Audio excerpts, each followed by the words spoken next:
नमस्कार दोस्तों, मैं Dharmendra Verma online study with DK में आपका बहुत बहुत स्वागत करता हूं। जैसा कि आप सभी को पता है कि भाई यूपी टेट की एग्ज़ाम स्टार्ट हो चुकी है 2 तारीख से और आज है 3 तारीख। 3 तारीख का फर्स्ट शिफ्ट का जो आपका पेपर सेकंड है वो हो चुका है। तो पूरा का पूरा पेपर यहां पर सोल्व करवाया जा रहा है, यानी कि टोटल 150 प्रश्न आपको इस वीडियो के माध्यम से मिलेंगे। इसमें आपको बाल विकास, हिंदी, संस्कृत और सामाजिक अध्ययन है ना। बाल विकास के 30 प्रश्न, हिंदी के 30 प्रश्न, संस्कृत के 30 प्रश्न और सामाजिक अध्ययन के 60 प्रश्न आपको देखने को मिलेंगे। इसके आंसर बताए जाएंगे। तो अपना पेपर सामने रख लीजिएगा और इन 150 प्रश्नों में आपको कितने नंबर आ रहे हैं ये जरूर बताइएगा। जिस प्रकार से हमने पेपर देखा है कुछ ज़्यादा यहाँ पर टफ नहीं है, कठिन नहीं है, सरल सा प्रश्न है, सरल सा प्रश्न पत्र है। मुझे लगता है जिन बच्चों ने अच्छे से तैयारी की होगी उनके अच्छे अंक यहाँ पर आए होंगे, है ना। तो कितने आए हैं 150 में से कमेंट के माध्यम से जरूर बताइएगा। सबसे पहले आपको बाल विकास बताया जाएगा, फिर आपकी हिंदी, फिर संस्कृत और फिर आपको सामाजिक अध्ययन के 60 प्रश्न बताए जाएंगे। तो टोटल में से कितने नंबर आए ये जरूर बताइएगा, है ना। तो चलिए शुरू करते हैं। सबसे पहले हम बाल विकास के 30 प्रश्नों को यहाँ पर देखते हैं।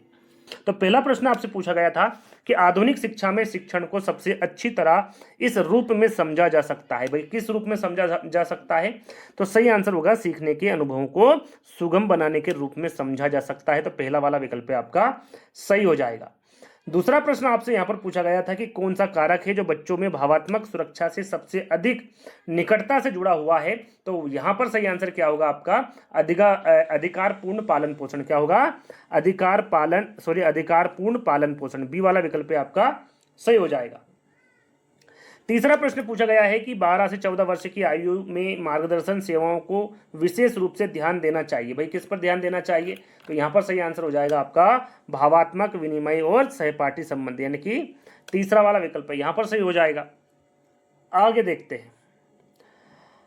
अगला प्रश्न पूछा गया है कि प्रारंभिक किशोरावस्था के दौरान पहचान निर्माण काफी हद तक इससे प्रभावित होती है। भाई किससे प्रभावित होगी? तो सही आंसर होगा आपका यहाँ पर सहकर्मी समूह की बातचीत से प्रभावित होती है। तीसरा वाला विकल्प आपका सही आंसर हो जाएगा।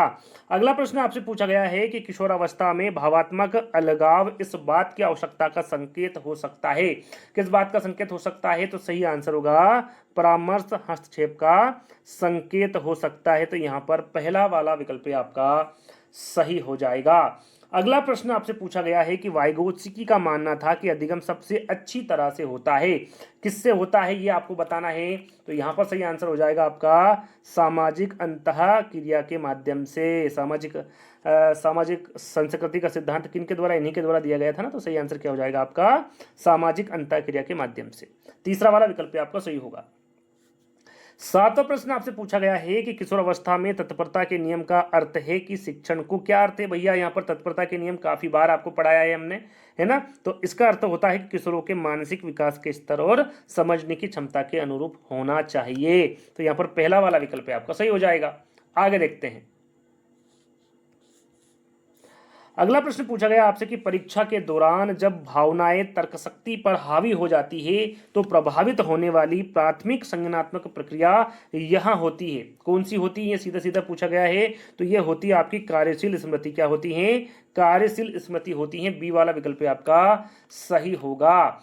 अगला प्रश्न आपसे पूछा गया है कि लचीला मूल्यांकन समावेशन का समर्थन करता है क्यों करता है? ये सीधा सीधा पूछा गया है। सही आंसर होगा सीखने के समान प्रदर्शन को सुनिश्चित करता है। क्या करता है? सीखने के समान प्रदर्शन को सुनिश्चित करता है। तीसरा वाला विकल्प आपका बिल्कुल सही होगा। अगला प्रश्न आपसे पूछा गया था कि एक स्थिर ऊपर की ओर बढ़ता हुआ सीखने का जो वक्र है वो क्या दर्शाता है? तो वो प्रभावी अधिगम दर्शाता है। क्या दर्शाएगा? वो प्रभावी अधिगम। पहला वाला विकल्प आपका सही होगा। अगला प्रश्न पूछा गया है कि किशोरावस्था में वहां सुदृढ़ीकरण जो आंतरिक प्रेरणा को बढ़ाता है उसे क्या कहते हैं, या फिर उसे क्या लेनी चाहिए, क्या होना चाहिए? तो सीधा सीधा आंसर होगा व्यवहार को अत्यधिक नियंत्रित करने के बजाय मार्गदर्शन और प्रोत्साहित प्रदान करना चाहिए। यहां पर तीसरा वाला विकल्प आपका बिल्कुल सही होगा। अगला प्रश्न आपसे पूछा गया है कि विकास के सिद्धांत के अनुसार एक व्यक्ति रिक्त स्थान से आकार लेता है। भाई क्या लेता है? तो पर्यावरण के साथ निरंतर संपर्क से आकार लेता है। विकास के सिद्धांत के अनुसार एक व्यक्ति पर्यावरण के साथ निरंतर संपर्क के आकार लेता है। यहाँ पर बी वाला विकल्प आपका बिल्कुल सही हो जाएगा। अगला प्रश्न आपसे पूछा गया है कि किसी छात्र को धीमा सीखने वाला लेवल करने के परिणाम स्वरूप हो सकता है। क्या हो सकता है भैया? तो सही आंसर होगा स्वपूर्ति भविष्यवाणी। क्या हो सकता है? स्वपूर्ति भविष्यवाणी हो सकता है। तो यहाँ पर बी वाला विकल्प आपका सही हो जाएगा। अगला प्रश्न पूछा गया है कि किशोरावस्था यानी कि 12 से 14 वर्ष की जो अवस्था होती है, इसके दौरान समावेशन को विशेष रूप से रिक्त स्थान का समर्थन करना चाहिए। किसका समर्थन करना चाहिए? तो पहचान निर्माण का समर्थन करना चाहिए। यहाँ पर पहला वाला विकल्प आपका बिल्कुल सही होगा। अगला प्रश्न पूछा गया है आपसे कि परामर्श के दौरान गोपनीयता सुनिश्चित करने वाला शिक्षक यहां दर्शाता है कि क्या दर्शाता है? पेशेवर नैतिकता। क्या दर्शाएगा वो भैया? पेशेवर नैतिकता। बी वाला विकल्प आपका सही हो जाएगा। अगला प्रश्न पूछा गया है कि अधिगम अक्षमता वाले किशोरों को सबसे अधिक लाभ किससे होता है? किससे होता है? संरचित प्रतिक्रिया और रणनीति प्रशिक्षण से होता है ना। यहाँ पर बी वाला विकल्प क्या हो जाएगा आपका? बिल्कुल सही हो जाएगा। अगला प्रश्न, कक्षा शिक्षण में प्रभावी संचार का एक अच्छा उदाहरण निम्नलिखित में से कौन सा है? यहाँ पर कक्षा शिक्षण में प्रभावी संचार का एक अच्छा उदाहरण पूछा गया है और वो उदाहरण होगा आपका छात्रा के प्रतिक्रियाओं पर नजर रखना और शिक्षण विधि को समायोजित करना। यहाँ पर ये सबसे अच्छा उदाहरण पूछा गया था। तो बी वाला विकल्प आपका बिल्कुल सही होगा। अगला प्रश्न पूछा गया है कि भावात्मक असुरक्षा का परिणाम रिक्त स्थान हो सकता है। कैसा हो सकता भैया? कम एकाग्रता हो सकता है। क्या होगा? कम एकाग्रता हो सकता है भावात्मक असुरक्षा का परिणाम। बी वाला विकल्प आपका सही हो जाएगा। अगला प्रश्न पूछा गया है आपसे कि किशोरावस्था में वैचारिक परिवर्तन के लिए की आवश्यकता होती है। किसकी आवश्यकता होती है? तो यहाँ पर पूर्व धारणा का खंडन की आवश्यकता होती है किशोरावस्था में वैचारिक परिवर्तन के लिए।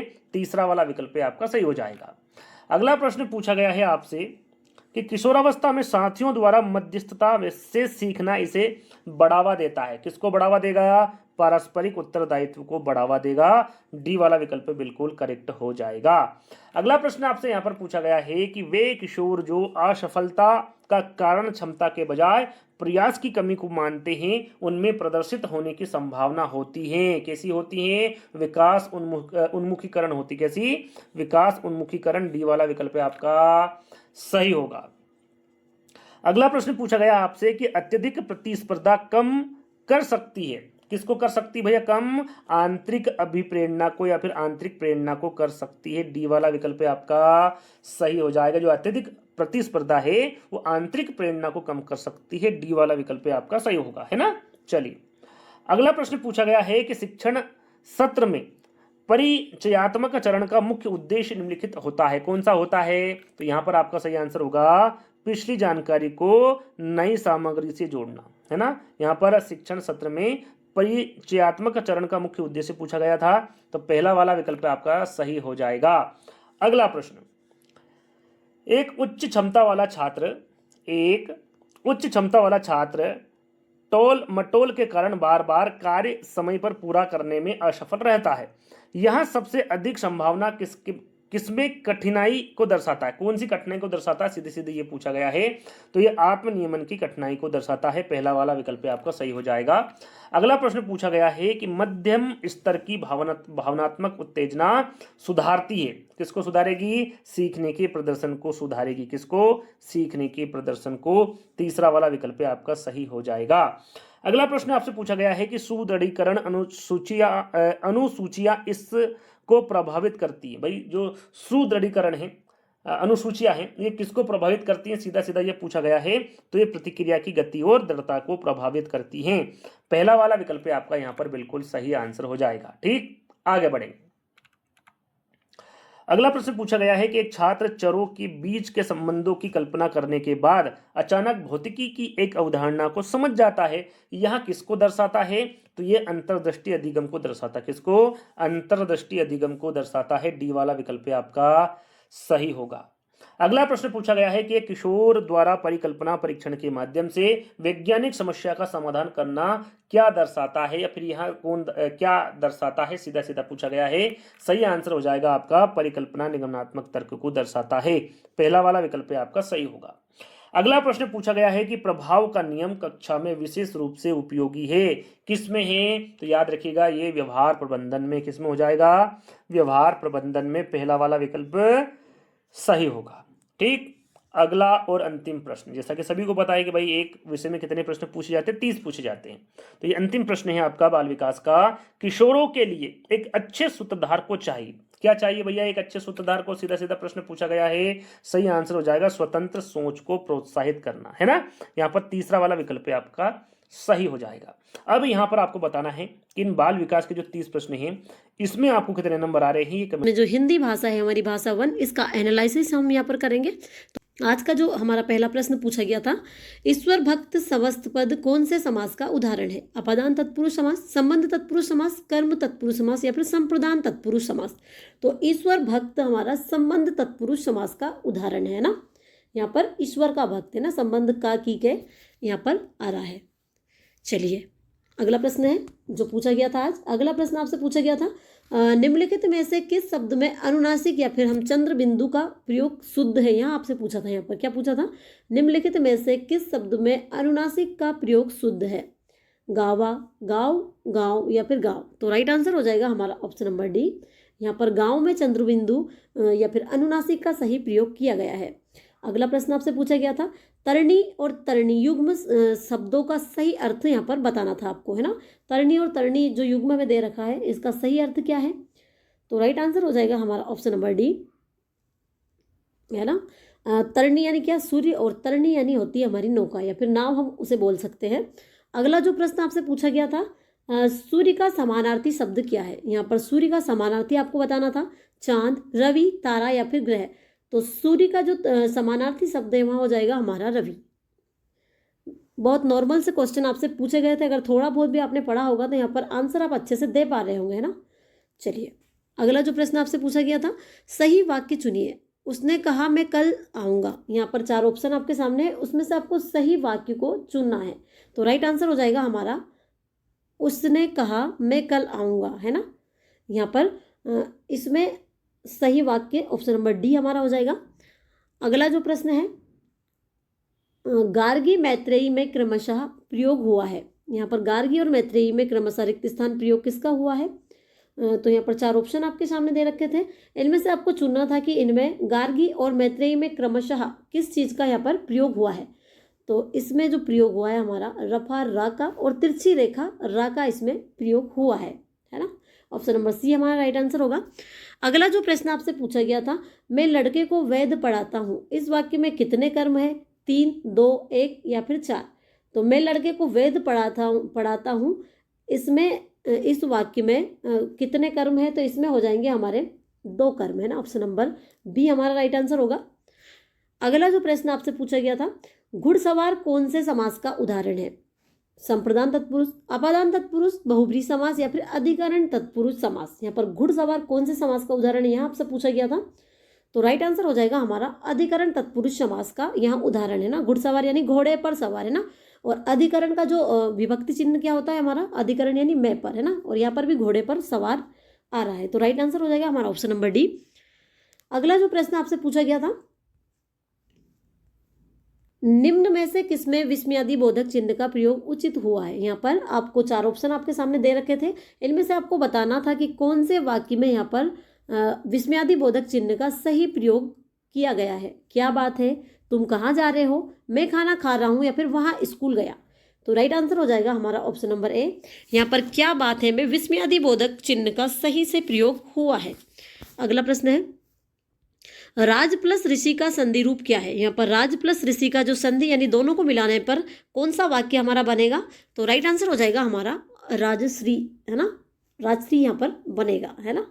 और यहाँ गुण स्वर संधि का उदाहरण है। चलिए अगला जो प्रश्न आपसे पूछा गया था, निम्न में से कौन सा तत्सम तद्भव का सही युग्म है? यहाँ पर तत्सम और तद्भव शब्द का सही युग्म आपको बताना था। तो 4 ऑप्शन आपके सामने दे रखे थे, इसमें से आपको सही ऑप्शन को चुनना था। तो राइट आंसर हो जाएगा हमारा ऑप्शन नंबर है ना। अग्नि यानी क्या होता है? आग होता है ना। चलिए, और दंत का क्या हो जाएगा? हमारा दांत होगा, है ना। अग्नि का आग होगा हमारा, आँख नहीं होगा, है ना। चलिए अगला प्रश्न है, 2 टुक कहने का अर्थ है। यहाँ पर 2 टुक कहना का अर्थ आपको बताना था। तो राइट आंसर हो जाएगा हमारा ऑप्शन नंबर डी। यहाँ पर दो टूक कहना यानी स्पष्ट कह देना किसी चीज को। अगला जो प्रश्न आपसे पूछा गया था, कौन सा शब्द अर्घ का अनेकार्थी नहीं है? प्रकाश किरण, आग का पौधा, ज्वाला या फिर सूर्य? तो राइट आंसर हो जाएगा हमारा ऑप्शन नंबर सी, ज्वाला शब्द अर्घ का अनेकार्थी नहीं है। बाकी प्रकाश किरण, आग का पौधा, सूर्य ये सभी अर्घ के पर्यायवाची शब्द है, अनेकार्थी शब्द है ना। अगला जो प्रश्न आपसे पूछा गया था, इतर और इत्र युग्म शब्दों का सही अर्थ क्या है? यहाँ पर एक पद में आपको क्या दे रखा है? इतर दे रखा है और योजक चिन्ह लगाकर इत्र दे रखा है। इनमें से आपको सही अर्थ को यहाँ पर चुनना था। तो राइट आंसर हो जाएगा हमारा ऑप्शन नंबर सी, है ना। इतर यानी क्या होता है? अन्य, और इत्र यानी होता है सुगंधित पदार्थ। अगला जो प्रश्न आपसे पूछा गया था, इनमें संयुक्त वाक्य पहचानिए। यहाँ पर संयुक्त वाक्य को आपको पहचानना था। तो इनमें से संयुक्त वाक्य क्या है? हमने मैकबेथ पढ़ा और उसका मंचन किया। मेरे घर काम करने वाला लड़का भाग गया। जैसे ही हमने मैकबेथ पढ़ा वैसे ही उसका मंचन किया। जो लड़का मेरे घर पर काम करता था वह भाग गया। तो यहाँ पर राइट आंसर हो जाएगा हमारा ऑप्शन नंबर ए। यहाँ पर संयुक्त वाक्य का जो उदाहरण है वहाँ क्या होगा हमारा? हमने मैकबेथ पढ़ा और उसका मंचन किया। चलिए अगला जो प्रश्न आपसे पूछा गया था, निम्नलिखित में सही निपात युक्त वाक्य चयन कीजिए। यहाँ पर निपात युक्त वाक्य का आपको चयन करना था। तो यहाँ पर राइट आंसर क्या होगा हमारा? ऑप्शन नंबर सी हमारा राइट आंसर हो जाएगा, है ना। और राहुल भी अच्छा खिलाड़ी है ना। यह निपात युक्त वाक्य है हमारा, है ना। अगला जो प्रश्न आपसे पूछा गया था, इनमें से देशज शब्द चुने। यहाँ पर देशज शब्द को आपको चुना था। क्या है देशज शब्द? सूर्य, पगड़ी, हस्त या फिर आम्र। तो यहाँ पर राइट आंसर होगा हमारा ऑप्शन नंबर बी। ये तो सबको समझ में आ रहा होगा वैसे ही कि पगड़ी हमारा एक देशज शब्द है ना। चलिए, और सूर्य, हस्त और आम्र ये हमारे संस्कृत के शब्द है ना, तत्सम शब्द है। चलिए अगला जो प्रश्न आपसे पूछा गया था, अनुस्वार का उच्चारण कहाँ से होता है? केवल नाक से, नाक और मुंह दोनों से, कंठ से या फिर केवल मुंह से? तो यहाँ पर आपसे ध्यान दो थोड़ा, है ना। यहाँ पर क्या पूछा आपसे? अनुनासिक नहीं पूछा, यहाँ पर अनुस्वार आपसे पूछा है। तो अनुस्वार का जो उच्चारण होता है वहाँ केवल नाक से होता है। अनुनासिक का अगर पूछता तो नाक और मुंह दोनों से इसका आंसर हो जाता है ना। अगला जो प्रश्न आपसे पूछा गया था, निम्नलिखित में परिमाणवाचक क्रिया विशेषण कौन सा है? यहाँ पर आपको बताना था कि परिमाणवाचक क्रिया विशेषण कौन सा है। काटने की गति, बड़ी है, खूब या फिर पेड़ों को? तो यहाँ पर राइट आंसर हो जाएगा हमारा ऑप्शन नंबर सी, है ना। इनमें से जो परिमाणवाचक क्रिया विशेषण है हमारा खूब होगा, है ना। अगला जो प्रश्न आपसे पूछा गया था, अकर्मक क्रिया का सही उदाहरण चुनिए। तुम्हारा जी ललचाता है, मैं घड़ा भरता हूँ, किशोर को मारा या फिर मैं पानी भरता हूँ? तो यहाँ पर राइट आंसर हो जाएगा हमारा तुम्हारा जी ललचाता है ना। यहाँ अकर्मक क्रिया का सही उदाहरण है। अगला जो प्रश्न आपसे पूछा गया था, निम्नलिखित में कौन सा शब्द सही है? इनमें से सही शब्द को आपको चुनना था। तो यहाँ पर 4 ऑप्शन आपके सामने है, आपको सही शब्द को यहाँ पर चुनना था। तो राइट आंसर हो जाएगा हमारा ऑप्शन नंबर सी। यहाँ पर जो हूँ लिखा हुआ है वहाँ शब्द सही है ना। अगला जो प्रश्न आपसे पूछा गया था, दुशासन का रूप क्या है? यहाँ पर जो दु प्लस शासन को मिलाकर क्या रूप बनेगा? तो यहाँ पर आपको 4 ऑप्शन आपके सामने, इनमें से आपको बताना है कि इनको दोनों को अगर संधि करेंगे तो क्या बनेगा। तो ये बनेगा हमारा दुशासन, है ना। और अगर इसमें संधि पूछे तो संधि हो जाएगी हमारी विसर्ग संधि। अगला जो प्रश्न आपसे पूछा गया था आज, सक्रिय शब्द में नीचे तिरछी रेखा कहाँ लगी है? द्वितीय अक्षर के नीचे, तृतीय अक्षर के नीचे या फिर प्रथम अक्षर के नीचे या फिर तीसरे अक्षर के नीचे? सक्रिय का पूछा है आपसे। क्या पूछा है? सक्रिय शब्द में नीचे जो तिरछी रेखा लगी हुई है वो कहाँ लगी हुई है ना। तो राइट आंसर हो जाएगा हमारा ऑप्शन नंबर ए, है ना, द्वितीय अक्षर के नीचे। यहाँ पर साफ दिख रहा है आपको, द्वितीय अक्षर के नीचे तिरछी रेखा लगी हुई है ना। अगला जो प्रश्न आपसे पूछा गया था आज, मैंने आशा को ना जाने को कहा था पर वह मानी नहीं, यह किस प्रकार का वाक्य है? तो यहाँ पर राइट आंसर हो जाएगा हमारा ऑप्शन नंबर ए, यहाँ विरोधवाचक संयुक्त वाक्य है। अगला जो प्रश्न आपसे पूछा गया था आज, एक आंख से देखना मुहावरे का अर्थ है। इनमें से कोई नहीं, समान व्यवहार करना, अंधाधुंध करना या फिर कुछ नहीं दिखना? तो यहाँ पर राइट आंसर हो जाएगा हमारा समान व्यवहार करना, है ना। एक आंख से देखना यानी समान व्यवहार करना। चलिए अगला जो प्रश्न आपसे पूछा गया था, निम्नलिखित में सही अनुनासिक का प्रयोग कहाँ नहीं हुआ? यहाँ पर आपको बताना है कि अनुनासिक का सही प्रयोग कहाँ पर नहीं हुआ है ना। तो यहाँ पर राइट आंसर हो जाएगा हमारा ऑप्शन नंबर बी, है ना। चांद में यहाँ पर अनुनासिक का सही प्रयोग नहीं हुआ है। बाकी हंसी, हंसमुख, चांद, सितारे, इनमें सभी में जो अनुनासिक है उसका सही प्रयोग हुआ है। तो राइट आंसर हो जाएगा हमारा ऑप्शन नंबर बी। अगला जो प्रश्न आपसे पूछा गया था, डूबते को तिनके का सहारा लोकोक्ति का अर्थ आपको बताना था। तो इसमें राइट आंसर हो जाएगा हमारा ऑप्शन नंबर सी। विपत्ति में पड़े हुए मनुष्यों को थोड़ा सहारा भी काफी होता है ना, डूबते को तिनके का सहारा। चलिए अगला जो प्रश्न आपसे पूछा गया था, यहाँ पर देखिए आपसे गद्यांश यहाँ पर पूछा गया था। तो गद्यांश को हम पढ़ेंगे नहीं है ना, इसमें क्या है आपका समय खराब होगा, इसलिए यहाँ पर प्रश्नों के सीधे आंसर आपको बताए जाएंगे। तो चलिए देखिए गद्यांश में से क्या पूछा गया था आपसे। इसके अनुसार लता जी की ध्वनि मुद्रिका और शास्त्रीय गायकी की ध्वनि मुद्रिका सुनाई जाए तो लोग क्या पसंद करेंगे। शास्त्रीय गायकी, स्वर, संगीत का तकनीकी विश्लेषण या फिर लता जी की ध्वनि मुद्रिका। तो राइट आंसर हो जाएगा हमारा ऑप्शन नंबर डी। अगर आपने गद्यांश को सही से पढ़ा होगा तो आपको आंसर समझ में आ रहा होगा, है ना। अगला जो प्रश्न पूछा गया था आपसे गद्यांश में से, गद्यांश के अनुसार लता जी के गाने में 100% क्या मिलता है। फिल्मी संगीत, गायकी, शास्त्रीय संगीत या फिर स्वर लहरी। तो राइट आंसर हो जाएगा हमारा ऑप्शन नंबर बी, है ना। लता जी के जो गाने हैं उनमें 100% गायकी मिलती है ना। चलिए अगला जो प्रश्न आपसे पूछा गया था, अगला और लास्ट प्रश्न हिंदी में जो आपसे पूछा गया था वह क्या है। गद्यांश के अनुसार लता जी के गाने की एक अन्य विशेषता क्या है। ध्वनि मुद्रिका, आलाप, राग मालकोश या फिर स्वरों की निर्मलता। तो राइट आंसर हो जाएगा हमारा ऑप्शन नंबर डी, है ना। यहाँ पर गद्यांश के अनुसार लता जी के गाने में एक अन्य जो विशेषता है वहाँ क्या है, स्वरों की निर्मलता है ना। तो ये थे हमारे 30 प्रश्न जो आज सेकंड पेपर हमारा 6 से 8 तक का जो था उसमें फर्स्ट भाषा हिंदी में पूछे गए प्रश्न हैं। तो इनमें से आपको कितने नंबर आए यहाँ आप कमेंट्स में जरूर बताइएगा। मिलते सेकंड सब्जेक्ट संस्कृत है, उसका एनालिसिस यहाँ पर करेंगे। तो चलिए स्टार्ट करते हैं आज का हमारा पहला प्रश्न। तो आज का हमारा पहला प्रश्न है, उपकार शब्द में प्रयुक्त उपसर्ग कौन सा है। यहाँ पर पहला प्रश्न आपसे पूछा गया था कि उपकार शब्द में उपसर्ग क्या है। तो उपकार शब्द में जो उपसर्ग होगा वहाँ हो जाएगा हमारा उपसर्ग, है ना। ऑप्शन नंबर बी हमारा राइट आंसर होगा।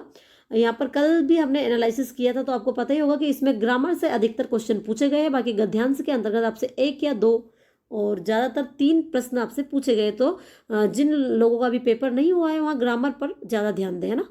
अगला जो प्रश्न आपसे पूछा गया था, करोति रूप किस लकार से संबंध है। लोट लकार, लट लकार, लंग लकार या फिर लट लकार, है ना। तीतः अंति, है ना। तो ये किससे संबंधित है, हमारा लट लकार से संबंधित है ना। ऑप्शन नंबर बी हमारा राइट आंसर हो जाएगा। चलिए अगला जो प्रश्न आपसे पूछा गया था, पुत्रेण जलम पियते वाक्य में कौन सा वाच्य प्रयुक्त हुआ है। तो यहाँ पर कौन सा वाच्य प्रयुक्त हुआ है, कर्म वाच्य यहाँ पर प्रयुक्त हुआ है। पुत्रेण जलम पियते में कर्म वाच्य का प्रयोग यहाँ पर हुआ है। ऑप्शन नंबर डी हमारा राइट आंसर होगा। अगला जो प्रश्न आपसे पूछा गया था, रेखा शब्द का द्वितीय बहुवचन रूप क्या है। यहाँ पर रेखा शब्द का द्वितीय बहुवचन आपको बताना था। तो रेखा शब्द का जो द्वितीय बहुवचन होगा हमारा क्या होगा, रेखा होगा, है ना। और इसका जो रूप है, इसका जो शब्द रूप है वहाँ लता की तरह यहाँ पर चलेगा। अगला जो प्रश्न आपसे पूछा गया था, सभा प्लस आगमनम में सवर्ण दीर्घ संधि के अनुसार कौन सा रूप उचित है। यहाँ पर 4 ऑप्शन आपके सामने थे, इनमें से आपको इन दोनों को मिलाकर क्या बनेगा यहाँ आपको चुनना था। तो यहाँ पर राइट आंसर हो जाएगा हमारा ऑप्शन नंबर डी, सभा आगमनम, है ना। अगला जो प्रश्न आपसे पूछा गया था, दधि शब्द का लिंग क्या है। अव्ययम, स्त्रीलिंगम, पुल्लिंगम या फिर नपुंसक लिंगम। तो दधि शब्द का जो लिंग हो जाएगा हमारा नपुंसक लिंगम होगा ना। ऑप्शन नंबर डी हमारा राइट आंसर होगा। अगला जो प्रश्न आपसे पूछा गया था, सरोवरम शब्द का सप्तमी एकवचन रूप क्या है। यहाँ पर सरोवरम का सप्तमी एकवचन आपको बताना था। तो राइट आंसर हो जाएगा हमारा ऑप्शन नंबर सी, जो सरोवर शब्द का जो सप्तमी एकवचन होगा सरोवरे होगा, है ना। अगला जो प्रश्न आपसे पूछा गया था, औ प्लस लोक धातु में ल्यप प्रत्यय के लगने पर कौन सा रूप उचित है। तो यहाँ पर राइट आंसर हो जाएगा हमारा अवलोक, है ना। औ उपसर्ग और लोक धातु प्लस ल्यप प्रत्यय के लगने पर हमारा अवलोक्य बनेगा, है ना। अगला जो प्रश्न आपसे पूछा गया था, चलती चंचल चकोर वाक्य में कौन सा अलंकार है। यहाँ पर आपको इसमें अलंकार बताना था, यमकम, उपमा, अनुप्रास या फिर रूपकम। तो राइट आंसर हो जाएगा हमारा ऑप्शन नंबर सी, है ना। इसमें अनुप्रास अलंकार है। और अनुप्रास अलंकार क्यों है, क्योंकि यहाँ वर्णों की क्या हुई है, आवृत्ति हुई है। जैसे चलती में चा, चंचल चकोर, है ना। चा की यहाँ पर आवृत्ति हुई है, चा वर्ण की यहाँ पर आवृत्ति होने से अनुप्रास अलंकार यहाँ पर है। जहाँ वर्णों की आवृत्ति होती है वहाँ पर कौन सा अलंकार होता है, अनुप्रास अलंकार होता है। अगला जो प्रश्न आपसे पूछा गया था, सरा प्लस तिरम में विसर्ग संधि के अनुसार कौन सा रूप उचित है। तो राइट आंसर हो जाएगा हमारा ऑप्शन नंबर सी, इसका जो रूप बनेगा वहाँ सरस्ती रम बनेगा, है ना। ऑप्शन नंबर सी हमारा राइट आंसर होगा। अगला जो प्रश्न आपसे पूछा गया था, नूनम कार्यम पूर्णम अस्ति वाक्य में अव्यय पद कौन सा है? यहाँ पर अव्यय पद आपको बताना है। नूनम कार्यम पूर्णम में कार्य होगा, पूर्णम होगा, नूनम होगा या फिर अस्ति होगा। तो राइट आंसर हो जाएगा हमारा ऑप्शन नंबर सी, नूनम हमारा क्या होगा? अव्यय पद होगा, है ना। अगला जो प्रश्न आपसे पूछा गया था, युष्मासु रूप का विभक्ति वचन परिचय क्या है? सप्तमी बहुवचन, चतुर्थी बहुवचन, षष्ठी बहुवचन या फिर तृतीय बहुवचन। तो राइट आंसर हो जाएगा हमारा ऑप्शन नंबर ए, युष्मासु शब्द में क्या? सप्तमी विभक्ति और बहुवचन इसमें, है ना। चलिए अगला जो प्रश्न आपसे पूछा गया था, पक्षी शब्द का पर्यायवाची शब्द चुनिए। अग्नि, खगः, शिला या फिर पर्णम। यहाँ फिर पक्षी का आपको पर्यायवाची चुनना था। तो राइट आंसर हो जाएगा हमारा ऑप्शन नंबर बी, पक्षी का जो पर्यायवाची है वहाँ क्या होगा? खगः होगा, है ना। चलिए अगला जो प्रश्न आपसे पूछा गया था, शिल्पी मणि भी हारम करोति वाक्य में मणि भी किस कारक का उदाहरण है? संप्रदानम, कर्म, कर्णम या फिर कर्त। तो राइट आंसर हो जाएगा हमारा ऑप्शन नंबर सी, यहाँ कर्णम कारक का उदाहरण है ना। अगला प्रश्न है, अगला प्रश्न जो आपसे पूछा गया था, मंदम मंदम मरुत वहती वाक्य में कौन सा अलंकार है? देखो यहाँ भी वर्णों की आवृत्ति हो रही है ना। मंद यानी माँ की आवृत्ति, यहाँ भी माँ की आवृत्ति और यहाँ भी माँ की आवृत्ति हो रही है ना। यानी मंद मंद मरुत में कौन सा अलंकार है हमारा? यमकम, रूपकम, अनुप्रास या फिर उपमा। तो राइट आंसर हो जाएगा हमारा अनुप्रास अलंकार, है ना। यहाँ पर देखो अनुप्रास अलंकार से 2 प्रश्न आज ही के पेपर में आपसे पूछ लिए गए हैं, इसलिए आपको अलंकार, शब्द रूप, धातु रूप और लकार वगैरह इनसे अच्छे से आपको पढ़ के जाना है, जिनके पेपर अभी तक नहीं हुए, है ना। चलिए अगला जो प्रश्न आपसे पूछा गया था, अगला प्रश्न है हमारा, पत धातु में कत प्रत्यय लगने पर कौन सा रूप उचित है? पतति, पतित्वा, पतितम या फिर पतितुम। तो यहाँ पर राइट आंसर हो जाएगा हमारा ऑप्शन नंबर सी, पत धातु में कत प्रत्यय के लगने से पतितम बनेगा, है ना। चलिए अगला जो प्रश्न आपसे पूछा गया था, द्विनेत्रे यस्य के लिए कौन सा समस्त पद उचित है? द्विनेत्रम, द्विनेत्र, द्विनेत्रे या फिर नेत्र द्वयम। तो यहाँ पर राइट आंसर हो जाएगा हमारा ऑप्शन नंबर बी, द्विनेत्र, है ना। द्विनेत्रे यस्य, है ना, इसके लिए द्विनेत्र यहाँ पर समस्त पद सही होगा। अगला जो प्रश्न आपसे पूछा गया था, कन्या सूच्य सहायन शिवनम करोति वाक्य में सहायन किस कारक का उदाहरण है? कर्णम का, कर्म कारक का, संप्रदान का या फिर कर्त कारक का। तो राइट आंसर हो जाएगा हमारा ऑप्शन नंबर ए, यहाँ कर्णम कारक का उदाहरण है। चलिए अगला जो प्रश्न आपसे पूछा गया था, तत्र गुरु उपदिष्टि धर्मम वाक्य में अव्यय पद कौन सा है? यहाँ पर अव्यय पद आपको बताना था, गुरु, धर्मम, उपदिष्टि या फिर तत्र। तो तत्र हमारा अव्यय पद होगा और यहाँ कौन सा अव्यय पद है? तो यहाँ स्थानवाचक अव्यय पद है ना। चलिए अगला जो प्रश्न आपसे पूछा गया था, मृदु वचनम के लिए कौन सा समस्त पद उचित है? वचन मृदु, मृदु वचने, मृदुना वचनम या फिर मृदु वचनम। तो यहाँ पर राइट आंसर हो जाएगा हमारा ऑप्शन नंबर डी, मृदु वचनम, है ना। मृदु वचनम के लिए जो समस्त पद होगा हमारा मृदु वचनम होगा। चलिए अगला जो प्रश्न आपसे पूछा गया था, विद्यार्थी भी परीक्षाएं सज्जीभूते वाक्य में कौन सा वाच्य प्रयुक्त हुआ है? लोडवाच्यम, भाववाच्यम, कर्मवाच्यम या फिर कर्तवाच्यम। तो यहाँ पर राइट आंसर हो जाएगा हमारा भाववाच्यम, है ना। विद्यार्थी भी परीक्षाएं सज्जीभूते में भाववाच्य यहाँ पर प्रयोग हुआ है। अगला जो प्रश्न आपसे पूछा गया था, अवलोकते शब्द में प्रयुक्त उपसर्ग कौन सा है? उप उपसर्ग, प्र, नि या फिर अव। तो अवलोकते शब्द में जो प्रयुक्त उपसर्ग है वहाँ हो जाएगा हमारा अव उपसर्ग, है ना। अगला जो प्रश्न आपसे पूछा गया था, शुभ्राणी वस्त्राणी पद में विशेषण पद कौन सा है? यहाँ पर वस्त्र की जो विशेषता बता रहा है, यानी शुभ्राणी यानी सफेद, है ना। वस्त्र यानी वस्त्र, सफेद है वस्त्र, है ना। तो जहाँ पर किसी भी विषय वस्तु की विशेषता जहाँ बताई जाए वहाँ कौन सा पद होता है? हमारा विशेषण पद होता है। तो राइट आंसर क्या होगा हमारा यहाँ पर? शुभ्राणी, है ना। शुभ्राणी वस्त्राणी पद में शुभ्राणी हमारा विशेषण पद होगा। अगला जो प्रश्न आपसे पूछा गया था, आरंभ शब्द का विलोम शब्द चुनिए। आरंभ यानी क्या होता है? किसी चीज का शुरू करना। तो विस्तृतम, समाप्ति, मध्यम या फिर सरलम। तो आरंभम का क्या हो जाएगा? आरंभ का समाप्ति होगा, है ना। आरंभ करना किसी चीज को और किसी चीज को समाप्त कर देना, है ना। इसका विलोम यहाँ पर पूछा गया है। अगला जो प्रश्न आपसे पूछा गया था, पूर्वम शब्द का विलोम शब्द चुनिए। विस्तृतम, सरलम, पश्चात या फिर मध्यम। पूर्वम यानी क्या होता है? पहले होता है ना। तो पूर्वम का यहाँ पर विलोम शब्द क्या है, यानी पूर्वम का उल्टा क्या है? तो राइट आंसर हो जाएगा हमारा ऑप्शन नंबर सी, पश्चात, है ना। पूर्व यानी पहले और पश्चात यानी बाद में। अगला जो प्रश्न आपसे पूछा गया था, वदती रूप किस लकार से संबंध है। देखो यहाँ पर वदती रूप हमारा तीता अंति यानी यहाँ लट लकार से संबंध है ना, इसका संबंध किससे है, लट लकार से है। और लट लकार से भी आज के पेपर में 2 प्रश्न आपसे पूछ लिए गए हैं, इसलिए लकार अच्छे से कंप्लीट करके जाइएगा जिन लोगों के पेपर अभी नहीं हुए हैं ना। अगला जो प्रश्न आपसे पूछा गया था, सूर्य शब्द का पर्यायवाची शब्द चुनिए, जलद, पर्वत, सरिता या फिर भानु। तो जो सूर्य शब्द का पर्यायवाची शब्द है वहाँ हो जाएगा हमारा भानु, है ना। ऑप्शन नंबर डी हमारा राइट आंसर होगा। अगला जो प्रश्न आपसे पूछा गया था, अगला प्रश्न क्या हमारा, गद्यांश यहाँ पर दे रखा है ना। गद्यांश को आप सभी लोगों ने पढ़ा ही होगा, तो यहाँ पर गद्यांश आपको ना पढ़ाते हुए यहाँ पर सिर्फ प्रश्नों के आंसर यहाँ पर बताए जाएंगे। तो देखिए गद्यांश में से क्या पूछा गया था हमसे, संगणकस्य उपयोग कुत्र दृश्यते, गृहेषु, कार्यालयेषु, चिकित्सालयेषु या फिर शिक्षा क्षेत्रे। संगणकस्य यानी हमारा कंप्यूटर है, उसका उपयोग कहाँ पर होता है, अधिकतर शिक्षा के क्षेत्र में होता है, यानी ऑप्शन नंबर डी हमारा राइट आंसर होगा। अगर गद्यांश को आपने सही से पढ़ा होगा तो यहाँ पर आप आंसर बता पा रहे होंगे ना। अगला जो प्रश्न आपसे पूछा गया था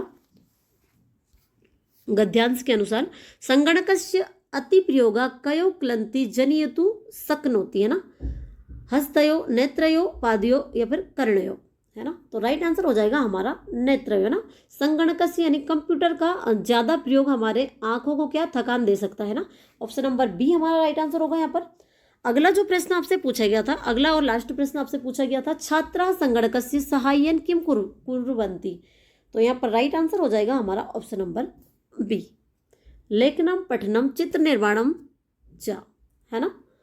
छात्र संगणकस्य की सहायता किस लिए लेते हैं, लिखने के लिए लेते हैं, पढ़ने के लिए लेते हैं और चित्र निर्माण आदि सभी चीज़ों के लिए संगणकस्य का यहाँ पर प्रयोग करते हैं। तो ये थे हमारे आज के 30 प्रश्न जो यहीं पर खत्म होते हैं। वीडियो अच्छी लगी हो तो वीडियो को लाइक, चैनल को सब्सक्राइब जरूर कीजिएगा। और अब आपको सामाजिक अध्ययन के 60 प्रश्न के हम यहाँ पर आपको आंसर बताने वाले हैं। तो शुरुआत करते हैं, थोड़ा सा प्रश्न में बड़ा कर लेता हूँ ताकि और आपको अच्छे से समझ में आए। पहला प्रश्न आपसे पूछा गया था कि भाई चंद्रगुप्त द्वितीय के शासनकाल में चीनी तीर्थयात्री फा हियन ने मठवासी अनुशासन को विनियमित करने के लिए किस बौद्ध ग्रंथ को लिखित रूप में प्राप्त करने की विशेष रूप से खोज की थी। यहाँ पर देखिए मैं प्रश्न जरूर पढ़ूंगा, 4 विकल्प नहीं पढ़ूंगा, डायरेक्टली आंसर बताऊंगा, आपका समय खराब नहीं करूंगा, सिर्फ आपको आंसर की यहाँ पर आवश्यकता है और इसका आंसर होगा विनय पिटक, है ना। क्योंकि यहाँ पर आपको ये पता करना कि हमारे कितने सही हुए, है ना। तो पहला वाला विकल्प आपका पहले का तीसरा वाला विकल्प सही हो जाएगा। अगला प्रश्न पूछा गया है कि निम्नलिखित में से कौन सा मानव निर्मित यानी कि कृत्रिम पारिस्थितिकी तंत्र का एक उदाहरण पूछा गया है, और इसमें आपका सही आंसर हो जाएगा, सरल सा प्रश्न था ये, फसल के खेत, है ना। ये एक कृत्रिम यानी कि मानव निर्मित पारिस्थितिकी तंत्र का एक उदाहरण है। तो 4th वाला विकल्प आपका सही होगा। अगला प्रश्न पूछा गया था कि स्वामी विवेकानंद ने अपने गुरु रामकृष्ण परमहंस के आदर्शों पर आधारित आध्यात्मिक शिक्षाओं और समाज सेवा को बढ़ावा देने के लिए किस संगठन की स्थापना की थी। यहाँ पर संगठन के बारे में पूछा गया है, तो इनके द्वारा रामकृष्ण मिशन संगठन की स्थापना की गई थी। तीसरा वाला विकल्प आपका बिल्कुल सही होगा।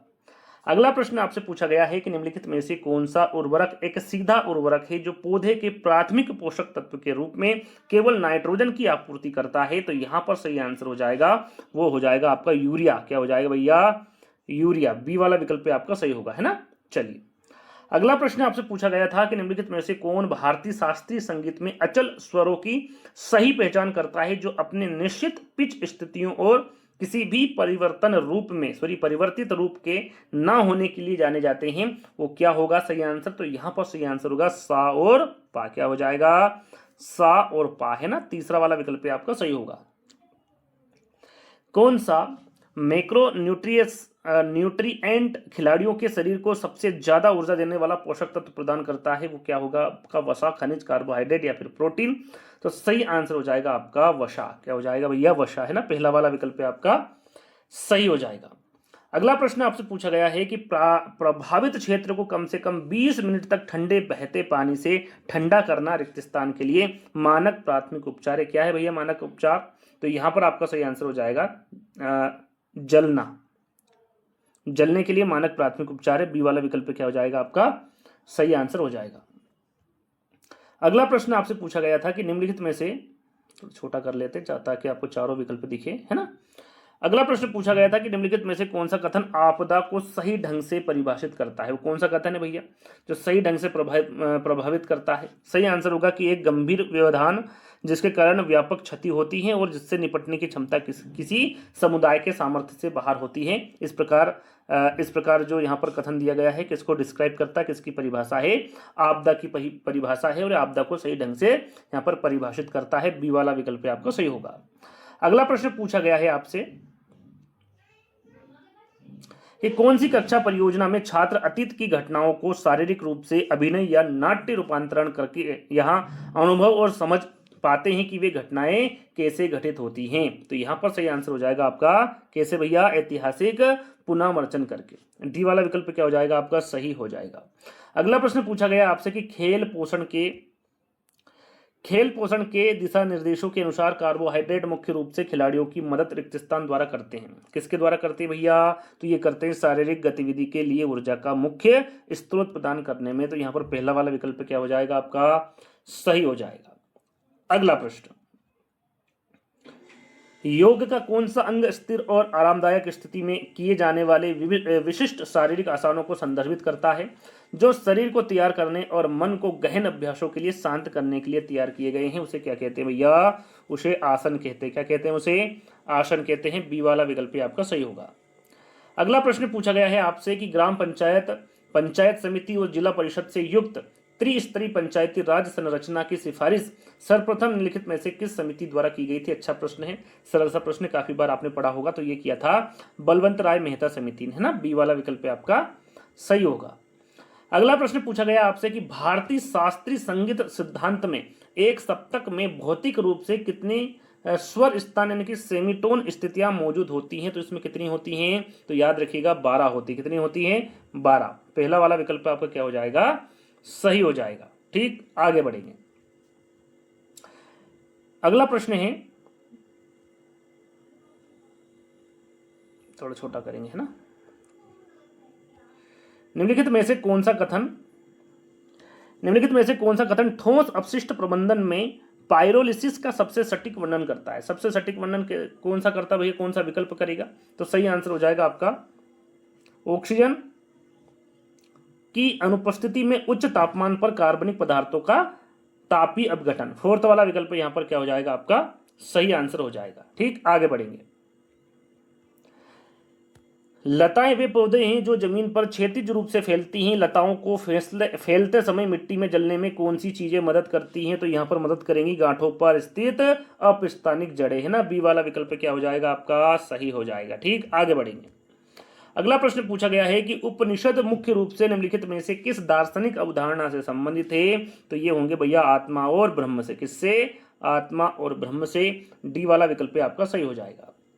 अगला प्रश्न आपसे पूछा गया है कि किसी उष्मा उपचार विधि में दूध जैसे खाद्य पदार्थों को एक निश्चित तापमान पर एक निश्चित अवधि के लिए गर्म किया जाता है और फिर हानिकारक रोगजनक सूक्ष्म जीवों को नष्ट करने और उनकी सेल्फ लाइफ बढ़ाने के लिए उन्हें तेजी से ठंडा किया जाता है। उसे क्या कहते हैं, उसे पाश्चुरीकरण कहते हैं। क्या कहते हैं, उसे पाश्चुरीकरण कहा जाता है। पहला वाला विकल्प आपका सही होगा।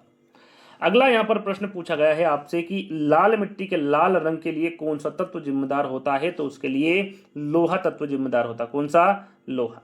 डी वाला विकल्प आपका सही होगा। अगला प्रश्न आपसे पूछा गया है कि निम्नलिखित में से किस समूह में केवल प्राकृतिक भू आकृतियां शामिल हैं। किसमें भैया, तो याद रखिएगा ये है आपका पहाड़, मैदान और पठार में। बी वाला विकल्प आपका सही होगा। अगला प्रश्न पूछा गया आपसे कि किस प्रकार का व्यायाम विशेष रूप से हृदय गति बढ़ाने और सांस लेने की क्षमता में सुधार के लिए बनाया गया है। वो कौन सा व्यायाम है। तो यहाँ पर सही आंसर होगा वो आपका एरोबिक व्यायाम है। कौन सा है, एरोबिक। जहां पर नाचते नाचते जो व्यायाम करते हैं ना उसे ही एरोबिक कहते हैं ना। तो डी वाला विकल्प आपका सही होगा। ठीक, आगे बढ़ेंगे। 973 ईस्वी के आसपास दक्कन में परिवर्तित चालुक्य यानी कि पश्चिमी चालुक्य शक्ति का उद्भव तब शुरू हुआ जब तेलपद्वती ने निम्नलिखित में से किस अंतिम राष्ट्रकूट शासक को उखाड़ फेंका था। कौन सा थे भैया शासक। तो यहाँ पर सही आंसर हो जाएगा वो थे ककद्युति। क्या कौन से थे भैया, ये ककद्युति है ना। पहला वाला विकल्प यहाँ पर सही होगा। कौन सा, पहला वाला। ठीक, आगे बढ़ेंगे। अगला प्रश्न पूछा गया था आपसे कि सिंचाई की कौन सी विधि दबाव में नोजल के माध्यम से पानी को हवा में छिड़क कर फसलों पर प्राकृतिक वर्षा की तरह गिराती है? सरल सा प्रश्न है, सभी को इसका सही आंसर पता होगा। उसे कहते हैं स्प्रिंकलर सिंचाई, है ना। यहाँ पर तीसरा वाला विकल्प क्या हो जाएगा आपका? सही हो जाएगा। पहाड़ी इलाकों में मिट्टी संरक्षण की प्राथमिक विधि के रूप में कठोर जुताई क्यों की जाती है? यहाँ पर क्यों की जाती है पूछा गया है, और सही आंसर होगा ढलानों पर जल अपवाह को कम करने के लिए इस प्रकार की जुताई की जाती है। तीसरा वाला विकल्प आपका सही होगा। अगला प्रश्न पूछा गया था कि शहरी समाज की कौन सी विशेषता तब विकसित होती है जब विविध सांस्कृतिक, जाति और सामाजिक पृष्ठभूमि के लोग शहरों में आकर एक साथ रहने लगते हैं? तो ये हो जाएगा आपका सामाजिक विविधता। क्या हो जाएगा? सामाजिक विविधता। तीसरा वाला विकल्प आपका सही होगा, है ना। अगला प्रश्न आपसे पूछा गया है कि कौन सी मानवीय गतिविधि प्राकृतिक पर्यावासों के विनाश और वन्यजीव प्रजातियों में गिरावट का प्रमुख कारण है? यहाँ पर देखिए, प्राकृतिक पर्यावासों के विनाश और वन्यजीव प्रजातियों में गिरावट का प्रमुख कारण पूछा गया है, तो वो प्रमुख कारण होगा कृषि और शहरी विकास के लिए भूमि का रूपांतरण, है ना। पहला वाला विकल्प आपका सही होगा। अगला प्रश्न पूछा गया है कि कौन सी पारंपरिक ग्रामीण प्रणाली में भूमि मालिक परिवारों और कारीगर या फिर सेवारत जातियों के बीच वंशानुगत सेवा संबंध शामिल थे? तो यहां पर सही आंसर हो जाएगा आपका जमींदारी प्रणाली। क्या कहते हैं इसे? नहीं, जमींदारी नहीं कहेंगे इसे, सॉरी, इसे कहेंगे जजमानी प्रणाली, है ना। प्रश्नों को थोड़ा सा ध्यान से पढ़िएगा। कौन सी पारंपरिक प्रणाली में भूमि मालिक परिवारों और कारीगर यानी कि सेवारत जातियों के बीच वंशानुगत सेवा संबंध शामिल थे? तो यहां पर हो जाएगा जजमानी प्रणाली, ना। तीसरा वाला विकल्प सही होगा, पहला नहीं होगा। ठीक, आगे बढ़ेंगे। अगला प्रश्न है कि निम्नलिखित में से कौन सा संचारी रोगों का प्राथमिक कारण है जो एक व्यक्ति से दूसरे व्यक्ति में फैलता है? तो इसे कहते हैं भैया बैक्टीरिया और वायरस। क्या कहते हैं इसे? बैक्टीरिया और वायरस। बी वाला विकल्प आपका सही होगा। वहां कौन सा खड़ा आसन है जिसमें एक हाथ को दूसरे के पीछे और एक पैर को दूसरे के चारों ओर लपेटकर क्रॉस करना शामिल है, जो संस्कृत शब्द में ईगल से किया गया है? इस आसन को क्या कहा जाता है? सीधा सीधा पूछा गया है, तो याद रखिएगा इस आसन को गरुड़ासन कहा जाता है। क्या कहा जाता है? गरुड़ासन कहा जाता है। बी वाला विकल्प आपका सही होगा। अगला प्रश्न आपसे पूछा गया है कि जिला प्रशासन की कौन सी विशेषता विभिन्न क्षेत्रीय इलाकों में प्रभावी शासन को सक्षम बनाती है? तो यहां पर सही आंसर हो जाएगा आपका प्रत्येक प्रशासनिक स्तर पर अधिकारियों को कार्यों का प्रत्यायोजना, है ना। तो तीसरा वाला विकल्प यहाँ क्या हो जाएगा? 119 का सही हो जाएगा। अगला प्रश्न, हिंदुस्तानी शास्त्रीय संगीत में किस स्वर को तीव्र स्वर के रूप में गाया जा सकता है? तो ये गाया जा सकता है माँ को। किसको गाया जाता है भैया? माँ को गाया जा सकता है, सॉरी माँ को, है ना। तो तीसरा वाला विकल्प आपका सही होगा। अगला प्रश्न पूछा गया है कि कौन सा कार्बोहाइड्रेट जो सेब और खट्टे फलों जैसी चीजों की कोशिका भित्तियों में प्राकृतिक रूप से पाया जाता है, जेली बनाने में, एक ठोस जेल बनाने के लिए जिम्मेदार होता है? वो कौन होता है भैया? तो वो होता है आपका पेक्टिन। कौन सा होता है? पेक्टिन। बी वाला विकल्प आपका सही होगा। अगला प्रश्न पूछा गया है आपसे यहां पर कि पृथ्वी की कौन सी गति प्रकाश और अंधकार के दैनिक चक्र तथा तापमान और आर्द्रता में होने वाले दैनिक परिवर्तनों के लिए उत्तरदायी है? तो वो हो जाएगा आपका घूर्णन। कौन है उत्तरदायी? घूर्णन है। डी वाला विकल्प आपका सही होगा। ठीक, आगे बढ़ेंगे। भोजन संरक्षण की कौन सी विधि भोजन से नमी हटाकर उसकी जल सक्रिया को कम करती है, जिससे उसकी सेल्फ लाइफ बढ़ जाती है? इसे क्या कहा जाता है? तो इसे निर्जलीकरण या सुखाना कहा जाता है। बी वाला विकल्प आपका, जिसमें जल नहीं होगा या फिर जो सूख जाएगा उसकी लाइफ क्या हो जाएगी? बढ़ जाएगी, है ना। तो बी वाला विकल्प आपका सही होगा। अगला प्रश्न यहाँ पर पूछा गया है आपसे कि ध्यान का वह प्रकार जिसमें आप अपने आसपास की आवाजों और गतिविधियों के प्रति सचेत रहते हैं लेकिन किसी एक चीज पर ध्यान केंद्रित नहीं करते हैं, उसे क्या कहा जाता है? तो याद रखिएगा उसे सचेतन ध्यान कहा जाता है। तीसरा वाला विकल्प आपका सही हो जाएगा। ध्रुवीय क्षेत्रों को दर्शाने के लिए आमतौर पर किस प्रकार के मानचित्र प्रक्षेप का उपयोग किया जाता है? तो यहां पर करेक्ट आंसर होगा किसे किया जाता है? दिग्सी को किया जाता है। डी वाला विकल्प आपका सही होगा।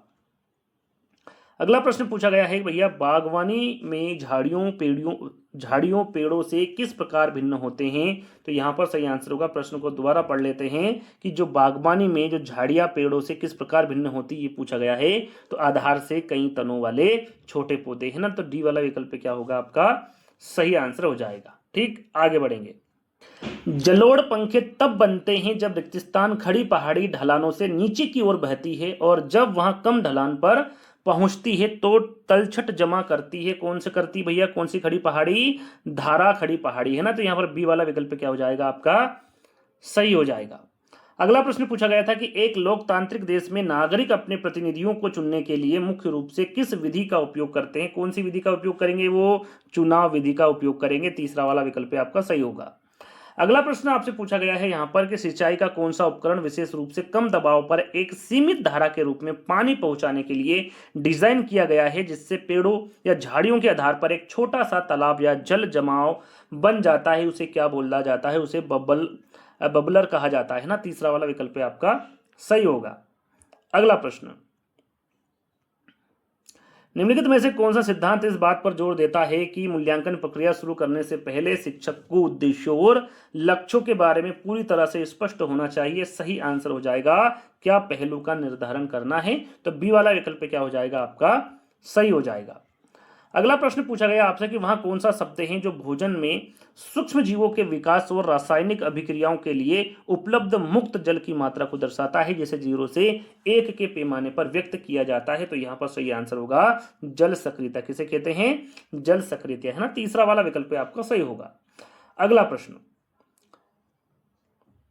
गैस्ट्रोएसोफेगल रिफ्लेक्स रोग यानी कि GERD से पीड़ित व्यक्तियों में निम्नलिखित में से सबसे प्रमुख लक्षण कौन सा? प्रमुख लक्षण बताना है। तो सही आंसर होगा इसमें सीने में जलन होती। क्या होती है इसमें? सीने में जलन होती है। डी वाला विकल्प आपका सही होगा। अगला प्रश्न आपसे पूछा गया है कि भारतीय शास्त्रीय संगीत में उस नोट या फिर स्वर को वर्णन करने के लिए किस शब्द का प्रयोग किया जाता है जो राग में बार बार प्रयोग होने के बजाय दुर्लभ रूप से या केवल चुनिंदा वाक्यांशों में ही दिखाई देता है? उसे अल्पत्व कहा जाता है। क्या कहा जाता है? उसे अल्पत्व कहा जाता है। डी वाला विकल्प आपका सही होगा। अगला प्रश्न पूछा गया है कि रेत के टीले किस प्रकार की भू आकृतियों का विशिष्ट उदाहरण है? तो सही आंसर हो जाएगा वायुजनित निक्षेपण भू आकृतियां, है ना। डी वाला विकल्प आपका सही होगा। अगला प्रश्न पूछा गया था कि पृथ्वी की सतह पर उसके नीचे और ऊपर पाए जाने वाले सभी जल को किस पृथ्वी प्रणाली में शामिल किया गया है, जैसे कि महासागर, नदियां, झीलें, हिमनद, भूमिगत जल और यहां तक कि बादलों और कोहरे में मौजूद जल की बूंदें। तो सही आंसर हो जाएगा इसका आपका जलमंडल। क्या होता है ये? क्या कहा जाता है? जलमंडल कहा जाता है। तीसरा वाला विकल्प आपका सही होगा। अगला प्रश्न पूछा गया है आपसे, सन 1498 में वास्को डी गामा कह सकते हैं का कालीकट आगमन ऐतिहासिक रूप से महत्वपूर्ण है क्योंकि इसने रेगिस्तान की शुरुआत की थी। किसकी शुरुआत की थी? यूरोप और भारत के बीच समुद्री मार्ग की स्थापना इनके द्वारा की गई थी। बी वाला विकल्प आपका सही होगा। अगला प्रश्न पूछा गया है कि किस देश की विदेश नीति का प्राथमिक उद्देश्य क्या है? किसी देश की विदेश नीति का प्राथमिक उद्देश्य पूछा गया है। सही आंसर होगा आपका राष्ट्रीय हित। जो विदेश नीति क्यों अपनाई जाती है? राष्ट्रीय हित के लिए। बी वाला विकल्प आपका सही होगा। अगला प्रश्न पूछा गया 1192 ईस्वी की किस युद्ध में पृथ्वीराज चौहान की हार हुई और दिल्ली सल्तनत की नींव पड़ी? सही आंसर क्या होगा आपका? सही आंसर होगा आपका तराइन का जो द्वितीय युद्ध है इसमें पृथ्वीराज चौहान की हार हुई थी, है ना। पहला वाला विकल्प आपका सही होगा। अगला प्रश्न पूछा गया है कि ऐतिहासिक स्रोतों में चंद्रगुप्त द्वितीय किस उपाधि से लोकप्रिय रूप से जाने जाते थे? तो सही आंसर हो जाएगा ये जाने जाते थे विक्रमादित्य के नाम से, है ना। यहाँ पर डी वाला विकल्प आपका सही हो जाएगा। अगला प्रश्न पूछा गया है कि उर्वरक प्रयोग की किस विधि में बुआई के समय बीज या जड़ क्षेत्र के पास उर्वरक को सघन पट्टियों के रूप में रखा जाता है, जिससे पोषक तत्व के उपयोग की दक्षता में सुधार होता है? तो यहाँ पर करेक्ट आंसर हो जाएगा आपका बेड प्लेसमेंट, है ना। बी वाला विकल्प सही होगा। चलिए अगला प्रश्न पूछा गया है कि वायुमंडल जीवित प्राणियों को सांस लेने के लिए आवश्यक हवा प्रदान करता है। इस प्रक्रिया में कौन से दो मंडल परस्पर क्रिया करते हैं? तो इसमें जो परस्पर क्रिया करते हैं वो वायुमंडल और जैवमंडल है। कौन सा? वायुमंडल और जीवमंडल। डी वाला विकल्प आपका सही होगा। अगला प्रश्न, प्रसिद्ध पर्यावरणविद किकरी देवी ने जनहित याचिका के माध्यम से किस पर्यावरण के लिए हानिकारक गतिविधि को चुनौती दी थी? तो सही आंसर हो जाएगा चूना पत्थर का खनन। किसके लिए? चूना पत्थर के खनन के लिए। डी वाला विकल्प आपका सही हो जाएगा। अगला प्रश्न पूछा गया है कि कुछ जानवर बीजों को जमा करके रखने के लिए उन्हें जमीन के नीचे दबा देते हैं। अगर वे इन बीजों को भूल जाते हैं तो ये बीज अंकुरित होकर नए पौधे बन सकते हैं। इस काम के लिए कौन सा जानवर सबसे ज्यादा जाना जाता है? कौन जाना जाता भैया? तो इसके लिए गिलहरी, आपने गिलहरी को देखा होगा, वो अपना जो भोजन है वो जमीन के नीचे दबा देती है ना, तो पहला वाला विकल्प आपका सही हो जाएगा। अगला प्रश्न है, उपरोक्त यातायात संकेत क्या इंगित करता है? यहाँ पर देखिए ये यातायात संकेत है, ये इंगित क्या कर रहा है, सीधे सीधे ये बताना है। तो याद रखिएगा ये कर रहा है आपका अनिवार्य आगे। क्या है इसका जो संकेत है वो अनिवार्य आगे है ना। बी वाला विकल्प आपका क्या हो जाएगा? सही हो जाएगा। सन 1510 में किस घटना ने भारत में पुर्तगाली राजनीतिक नियंत्रण की शुरुआत को चिन्हित किया था? तो यहां पर सही आंसर हो जाएगा आपका गोवा पर कब्जा। क्या हो जाएगा? गोवा पर कब्जा। डी वाला विकल्प आपका सही होगा। अगला प्रश्न पूछा गया आपसे कि निम्नलिखित में से कौन सा विकासात्मक अक्षमता का उदाहरण है जो मुख्य रूप से किसी व्यक्ति के शारीरिक विकास या गति विकास को प्रभावित करता है? उसे कहते हैं सेरेब्रल पाल्सी। पहला वाला विकल्प आपका सही होगा। अगला प्रश्न पूछा गया है कि एक नक्शा बनाने में नक्शे का स्केल क्या दर्शाता है? जो नक्शे का स्केल होता है वो यहाँ पर क्या दर्शाता है? तो सही आंसर होगा नक्शे पर दूरी और जमीन पर उसकी संगत दूरी का अनुपात बताता है। तो डी वाला विकल्प आपका सही होगा। अगला प्रश्न पूछा गया है कि निम्नलिखित में से कौन सा पर्यावरण पुरस्कार भारत सरकार के पर्यावरण, वन और जलवायु परिवर्तन मंत्रालय द्वारा स्थापित किया गया था? तो सही आंसर आपका हो जाएगा यहाँ पर इंदिरा गांधी पर्यावरण पुरस्कार। कौन सा? इंदिरा गांधी पर्यावरण पुरस्कार। अगला प्रश्न पूछा गया है कि सड़क पर आगे संभावित खतरों या असामान्य स्थितियों के बारे में ड्राइवरों को चेतावनी देने के लिए सक्रिय पुलों और साला क्षेत्र जैसे सड़क संकेतों का उपयोग किया जाता है। इस प्रकार के यातायात संकेतों को रिक्त स्थान कहा जाता है, यानी कि क्या कहा जाता है? तो सही आंसर हो जाएगा इसको चेतावनी संकेत कहा जाता है। क्या कहा जाता है भैया? चेतावनी संकेत। पहला वाला विकल्प आपका सही होगा। अगला और अंतिम प्रश्न है, जैसा कि आपको बताया था टोटल कितने प्रश्न हैं आपके? 150 प्रश्न मिलेंगे आपको, और जो आपका सामाजिक अध्ययन है उसमें कितने प्रश्न मिलेंगे? टोटल 60 प्रश्न मिलेंगे।